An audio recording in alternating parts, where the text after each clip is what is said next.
Napoleon হিলের খুব বিখ্যাত একটা বই থিঙ্ক অ্যান্ড গ্রো রিচ, মানে অনেকেই হয়তো পড়েছেন বা এটার নাম শুনেছেন অন্তত। হ্যাঁ, খুবই প্রভাবশালী বই। এর পেছনের গল্পটাও কিন্তু বেশ মজার। হিল তো তখন তরুণ রিপোর্টার, তাই না? হ্যাঁ, আর উনি গিয়েছিলেন অ্যান্ড্রু কার্নেগির সাক্ষাৎকার নিতে। আর কার্নেগেই নাকি তাকে সাফল্যের একটা কি বলবো, গোপন সূত্রের মতো কিছুর ইঙ্গিত দেন। ঠিক তাই, একটা মানসিক শক্তির কথা বলেন যা সাফল্যের চাবিকাঠি। আর সেই সূত্র ধরেই তো হিল প্রায় ২০ বছর ধরে ৫০০রও বেশি সফল মানুষের ওপর গবেষণা চালান। বিশাল কাজ, ২০ বছর। হ্যাঁ, এই দীর্ঘ গবেষণা থেকেই কিন্তু উনি সাফল্যের একটা দর্শন তৈরি করেন। আর সেটা শুধু টাকা পয়সার ব্যাপার নয় কিন্তু। না না, অবশ্যই না। এটা মানসিক এমনকি আধ্যাত্মিক সম্পদ অর্জনেরও পথ দেখায়। বইটাতে মোট ১৩টা নীতির কথা আছে, তাই তো? একদম, 13টা মূল প্রিন্সিপলস। আজ আমরা চেষ্টা করব এই নীতিগুলোর গভীরে যেতে, মানে কিভাবে চিন্তা বা থটকে বাস্তব সাফল্যে কনভার্ট করা যায়, যেমনটা হিল বলছেন। চলুন তাহলে শুরু করা যাক একেবারেই প্রথমটা দিয়ে। ওই যে তীব্র আকাঙ্ক্ষা বা বার্নিং ডিজায়ার। হ্যাঁ, এটা খুব গুরুত্বপূর্ণ। শুধু আমি এটা চাই বললে হবে না। না, একদমই না। হেল বলছেন এটা হতে হবে একটা অবসেশন, একটা তীব্র জ্বলন্ত আকাঙ্ক্ষা। তিনি এর জন্য ৬টা নির্দিষ্ট ধাপেরও কথা বলেছেন। ঠিক, প্রথম ধাপটাই হলো আপনি ঠিক কি চান, কতটা চান, সেটা একেবারে সুনির্দিষ্টভাবে জানা। অস্পষ্ট হলে চলবে না। আর এর সাথে সাথেই আসে বিশ্বাস বা ফেথের ধারণাটা। অবশ্যই, শুধু তীব্রভাবে চাইলেই তো হবে না। মন থেকে বিশ্বাস করতে হবে যে হ্যাঁ, আমি এটা অর্জন করতে পারবো। এই বিশ্বাসটা থাকতে হবে। কিন্তু এই বিশ্বাস আসবে কোত্থেকে? এখানে কি ওই অটো সাজেশনের ব্যাপারটা আসে?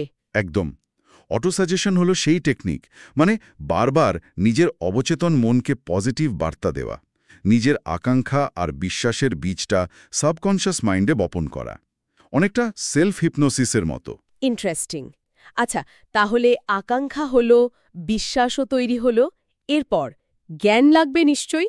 হ্যাঁ, তবে হিল বলছেন সাধারণ জ্ঞান বা জেনারেল নলেজ যথেষ্ট নয়, প্রয়োজন বিশেষায়িত জ্ঞান বা স্পেশালাইজড নলেজ।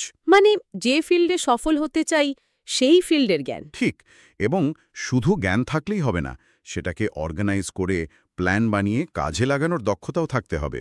কিন্তু যদি নিজের সেই বিশেষ জ্ঞান না থাকে, তখন কি উপায়? এখানেই হিলের আরেকটা দারুণ আইডিয়া, মাস্টার মাইন্ড গ্রুপ তৈরি করা। ও হ্যাঁ, মাস্টার মাইন্ড, মানে অন্যদের সাহায্য নেওয়া, তাই তো? শুধু সাহায্য নেওয়া নয়, ব্যাপারটা হলো কয়েকজন মানুষ যখন একটা নির্দিষ্ট লক্ষ্য নিয়ে একসাথে কাজ করে, তাদের সম্মিলিত জ্ঞান, অভিজ্ঞতা আর মানসিক শক্তি মিলেমিশে একটা উচ্চতর শক্তি তৈরি করে। হিল এটাকে একটা তৃতীয় মন বা থার্ড মাইন্ডও বলেছেন। বাহ, এটা দারুণ কনসেপ্ট। এর সাথে কি কল্পনা শক্তিরও যোগ আছে? অবশ্যই, হিল ২ ধরনের কল্পনার কথা বলেছেন। একটা হলো সিনথেটিক ইমাজিনেশন, মানে পুরনো আইডিয়া, কনসেপ্ট এগুলোকে নতুন করে সাজিয়ে প্ল্যান তৈরি করা। আর দ্বিতীয়টা? দ্বিতীয়টা হলো ক্রিয়েটিভ ইমাজিনেশন। এটা হলো একদম নতুন ধারণা, ইন্সপিরেশন বা ইনটিউশনের উৎস। এই মাস্টার মাইন্ড আর কল্পনা শক্তি ব্যবহার করেই আকাঙ্ক্ষাগুলোকে সুনির্দিষ্ট পরিকল্পনায় রূপ দিতে হয়। তার মানে আকাঙ্ক্ষা, বিশ্বাস, বিশেষ জ্ঞান, মাস্টার মাইন্ড, কল্পনা, এরপর আসে প্ল্যানিং। হ্যাঁ, সংগঠিত পরিকল্পনা বা অর্গানাইজড প্ল্যানিং। এবং পরিকল্পনা করার পর দরকার সিদ্ধান্ত বা ডিসিশন নেওয়ার ক্ষমতা, এবং সেই সিদ্ধান্তে অটল থাকা। হেল তো বলেছেন বেশিরভাগ লোক ব্যর্থ হয় কারণ তারা সিদ্ধান্ত নিতে দেরি করে অথবা সিদ্ধান্ত নেবার পর অন্যের কথায় প্রভাবিত হয়ে পিছিয়ে আসে, মানে ডেফিনেটনেস অফ ডিসিশন। একদম, সিদ্ধান্তহীনতা আর বিলম্ব, এই দুটো হলো সাফল্যের বড় শত্রু। আর সিদ্ধান্তের পর যেটা সবচেয়ে জরুরি, সেটা হলো অধ্যাবসায় বা পারসিস্টেন্স। লেগে থাকা, মানে বাধা আসলেও হাল না ছাড়া। ঠিক, পরিকল্পনা ফেল করতে পারে, সাময়িক পরাজয় আসতে পারে, কিন্তু লক্ষ্যের দিকে এগিয়ে যেতেই হবে। আর এই অধ্যবসায়ের জ্বালানিটা কিন্তু সেই শুরুর বার্নিং ডিজায়ার। আকাঙ্ক্ষা যত তীব্র, অধ্যবসায় ততটাই শক্তিশালী হবে।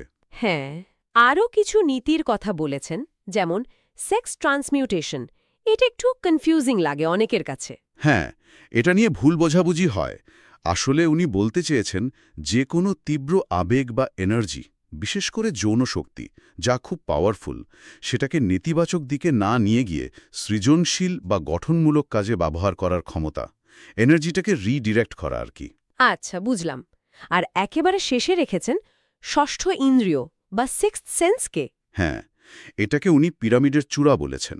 মানে আগের 12টা নীতি যখন কেউ ভালোভাবে আয়ত্ত করে ফেলে, তখনই সিক্সথ সেন্স বা ইনটুইশন নিজে থেকেই বিকশিত হয়।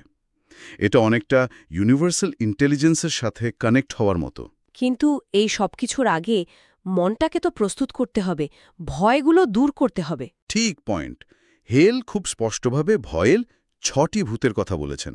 দারিদ্র্যের ভয়, সমালোচনার ভয়, অসুস্থতার ভয়। ভালোবাসা হারানোর ভয়, বার্ধক্যের ভয় আর মৃত্যুর ভয়। হ্যাঁ, উনি বলছেন এই ভয়গুলো আমাদের অবচেতন মনে এমনভাবে গেঁথে থাকে যে এরাই আমাদের সাফল্যের পথে সবচেয়ে বড় বাধা হয়ে দাঁড়ায়। ভয়, সন্দেহ, সিদ্ধান্তহীনতা এগুলোকে জয় করতে না পারলে বাকি নীতিগুলো ঠিকমতো কাজই করবে না। তাহলে পুরো ব্যাপারটা দাঁড়াচ্ছে, মানে হিলের দর্শন অনুযায়ী আমাদের চিন্তাই আমাদের বাস্তবতাকে গড়ে তোলে। কিন্তু শুধু চিন্তা করলেই হবে না। না, তার সাথে চাই তীব্র আকাঙ্ক্ষা, অটুট বিশ্বাস, সুনির্দিষ্ট পরিকল্পনা, আর সেই পরিকল্পনা বাস্তবায়নের জন্য দৃঢ় সিদ্ধান্ত ও অধ্যাবসায়, আর অবশ্যই ভয়কে জয় করার মানসিকতা। এটা আসলে কোনো ম্যাজিক ফর্মুলা নয়, বরং একটা কমপ্লিট মাইন্ডসেট আর অ্যাকশন প্ল্যান। একদম। চিন্তার শক্তিকে সঠিকভাবে ব্যবহার করতে জানলে তাকে বাস্তবে রূপ দেওয়া সম্ভব, এটাই হলো মূল কথা। আলোচনাটা শেষ করার আগে একটা প্রশ্ন মনে আসছে। হিলের বলা ওই ভয়ের 6টি ভূতের মধ্যে কোনো একটা কি আমাদের অজান্তেই আমাদের এগিয়ে চলার পথে বাধা দিচ্ছে? নিজের ভেতরের সেই ভয়টাকে চিনতে পারাটা জরুরি হয়তো। এটা নিয়ে ভাবা যেতে পারে। আলোচনাটি পছন্দ হলে লাইক, শেয়ার করুন এবং চ্যানেলটি সাবস্ক্রাইব করুন।